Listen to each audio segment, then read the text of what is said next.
my name is Schyler Church. I am a California real estate broker as well as a member here at Accredited Real Estate Schools at our education department. We are back at it with some more practice questions to help you prepare for that California real estate state exam. So let's get to it and start with question number 1. Which of the following is a court order restricting a party from doing an act, such as violating private deed restrictions? A, writ of execution. B, writ of possession. C, injunction. D, quiet title action. So to get a court order to enforce private deed restrictions, that court order would be called an injunction. C, injunction. That is what we do. We go to the courts and ask them for an injunction to get the party to stop doing what they're doing, so to enforce these private restrictions, and that would be through an injunction. Question number 2. A real estate broker has as much authority as A, third parties dealing with him believe he has, even though he has restricted authority. B, the principal actually or ostensibly confers upon him. C, he chooses to accept, except when involved with persons who have actual or constructive notice upon his authority. D, he chooses to accept or believes he possesses under a contract. So what is our authority? Our authority is granted to us in our warranty of authority that's usually established in either our listing agreement or our buyer-broker agreement of what we can do on behalf of our principal. So usually this authority is going to actually be actual authority or ostensible. Actual is based on basically expressed, whether it be in words or written. So written's always the best way. Or ostensible authority based on actions that somebody's allowed them to be. So then we have basically ratified the behavior. So the best answer option out of all of them provided is going to be B, the principal actually or ostensibly confers upon him for the authority that we are granted to act on behalf of our principal. Okay, let's go on to question number 3. Alluvium is A, a metal used for house siding that increases insulation. B, a tree that loses its leaves in the fall. C, the gradual increase of soil along the edge of a river or ocean. D, the rapid tearing away of soil along a river's edge.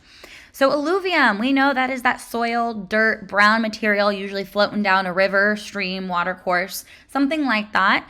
And when it is basically piling up on the edge of a river or an ocean, that is going to be leading to accretion, the gaining of land, but the actual dirt soil is called alluvium. So the best answer out of all of the ones provided is C, the gradual increase of soil along the edge of a river or ocean.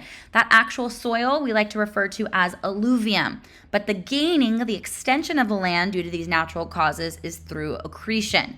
So these terms do go hand in hand. Now, if we're talking about the rapid tearing away of soil along a river's edge, that is called avulsion. And then A, metal used for house siding that increases insulation, that would be called flashing. So something very different. So alluvium, it's just a fancy word for that soil, dirt, brown material floating down that water course. And when it starts adding up and that accretion occurs, that is because the alluvium, that soil, has been increased along that edge, okay? So alluvium, accretion, accession, and avulsion, all of those terms go hand in hand, but they do have different meanings.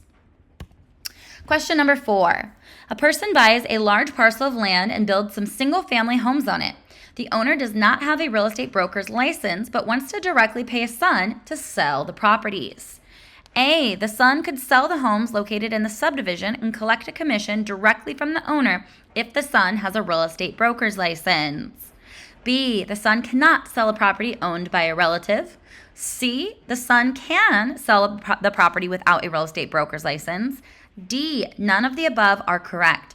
So if we are going to be selling somebody else's properties, they are not our own and we're not doing a for sale by owner, somebody else's properties, even if it is just a family member, we can do so, but we have to have a broker's license or be a salesperson underneath a broker who allows this, okay? So we have to have a broker's license. The correct answer would be A, as long as they are licensed and hold that broker's license.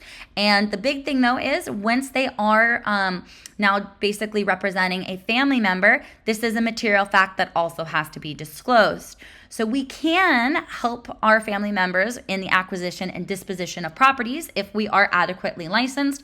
But again, we do have to tell all third parties that we are related to our principal. So it's basically two parts to this. We can do it, but we also have to disclose it. So A is the best answer option.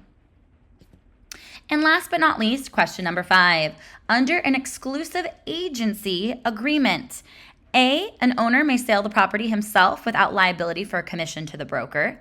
B, an owner must pay a commission to the broker no matter who sells the property. C, an owner can sell the property to anyone the day after the listing expires with no liability to the broker for commission. D, an owner can subsequently give another broker a listing at any time, which would have the effect of canceling the original listing agreement. So a lot of information here, but what do we know about an exclusive agency agreement? This is one of the exclusive. So we have exclusive agency, an exclusive authority, and right to sell.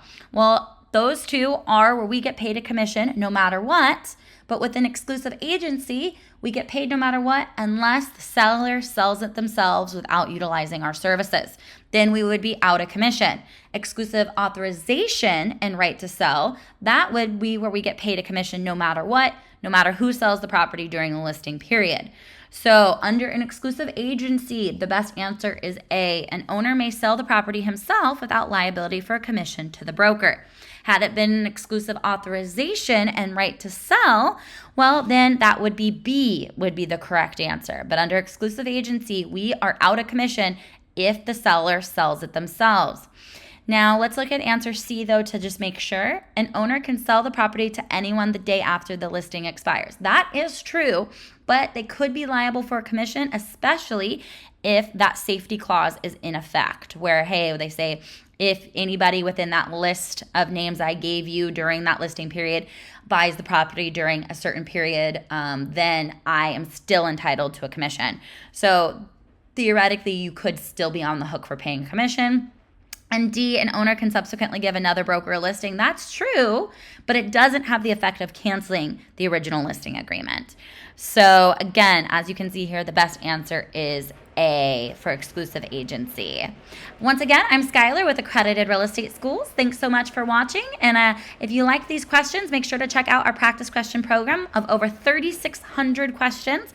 It's $75 for 1 year access right now. And the link is in our bio. Thanks so much.